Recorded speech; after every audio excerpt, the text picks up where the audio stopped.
I work overnight IT support for a logistics company. Most shifts are defined by the same tedious, isolating routine: password resets, printer jams, and the mundane technical hiccups that somehow keep civilization functioning.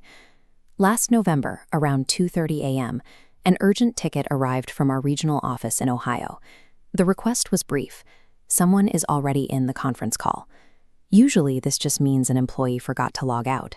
But when I opened the call log, I saw only one active participant with no name, labeled simply as guest user. I joined the call and waited. After a few seconds of silence, I heard breathing, slow, steady, and close to the microphone. When I identified myself as IT support, the breathing stopped instantly and the user disconnected. I initially dismissed it as a minor software glitch and closed the ticket. 10 minutes later, the same office submitted another urgent request. The employee wrote, "The person came back."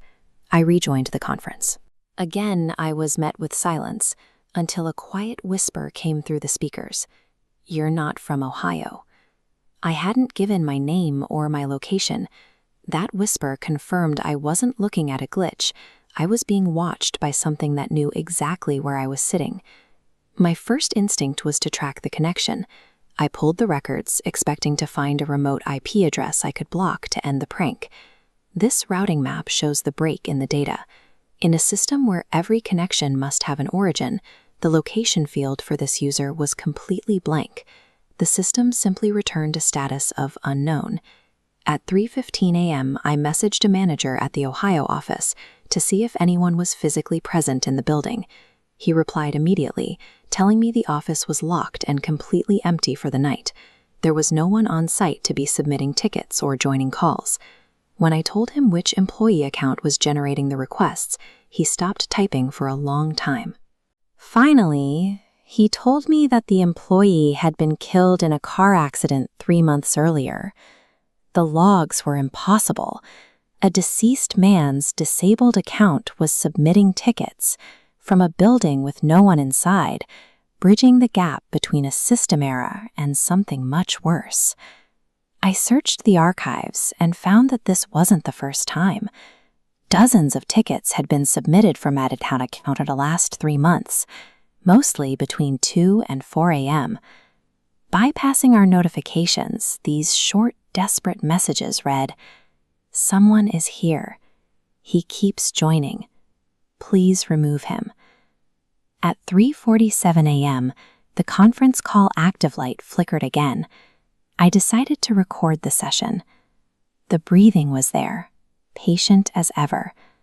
But this time it was accompanied by the sound of keys clicking, the distinct rhythm of someone typing on a keyboard right next to the microphone. I asked who it was. The whisper returned, acknowledging that I was sitting alone in the office, before giving a 3-word command: "Turn around." I disconnected instantly. The threat was no longer a remote anomaly in Ohio. It was right here, acknowledging my physical space and hunting me in the one place I thought I was secure. I sat perfectly still. I didn't turn around. Every instinct told me that looking back would be a mistake I couldn't undo. 30 seconds later, my phone buzzed with a new ticket notification. It said, "You should have looked." Attached was a security camera screenshot from my own office, timestamped less than a minute prior. It showed me at my desk, and standing directly behind my chair was a tall, thin, motionless figure facing the camera. I finally turned, but the room was empty. I searched the entire floor, every closet and hallway, but found nothing. Security confirmed later that morning that no one had entered or exited the building all night. By that afternoon, the image file had vanished from the ticketing system. There was no backup and no trace of the file ever existing. Only my audio recording remained. Corporate replaced the entire ticketing platform a week later. The ghost calls stopped, the strange tickets stopped. On the surface, the office returned to its boring routine. But every few months, I get an email from a non-existent address. There's no text, just an attachment, a recent surveillance photo of me in a private place. And in every photo, that same thin figure is standing behind me. The figure is always a little closer than the last time. The network wasn't just breached, it was used as a path into the physical world, leaving me permanently exposed to an observer I can't escape.